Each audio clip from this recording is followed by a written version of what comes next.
Imbes na dumiretso ang mga mag-aaral na ito sa kanilang school canteen kaninang umaga sa oras ng kanilang recess, dumagsa sila sa kanilang gymnasium para kumain. Ipinaghanda sila ng Mista Foundation na binubuo ng mga PMAer at ng Rotary Club of Downtown Dagupan ng masarap na chicken arroz caldo at juice. I'll be back next year. We will give them a new restroom for next year. Alam mo, yun ang service ng Rotary. Marami kaming projects such as education related, health, environment, hunger, water. Marami tayong projects na pinapasukan. Pila-pila ang mahigit 500 mag-aaral mula sa una at ikatlong baitang ng Maluwad Elementary School para sa nasabing feeding program.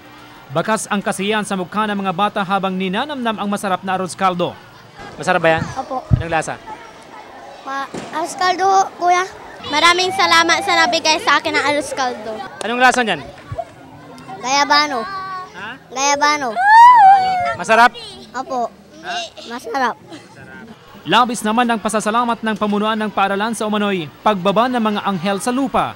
Marunong po silang bumalik sa kanilang pinanggalingan and they're just sharing their blessings that they have received at the moment. Ang Pangulo ng Mista Foundation na si Gubatan ay Batch 81 ng Maluwad Elementary School, samantalang Batch 55 naman ang pinuno ng Rotary Club na si Kagiwa. Tiniyak nilang magpapatuloy ang paghatid nila ng tulong at iba pang serbisyo para sa mga mag-aaral. Ako si CJ Torida, naghahatid ng Balitang Amyanan.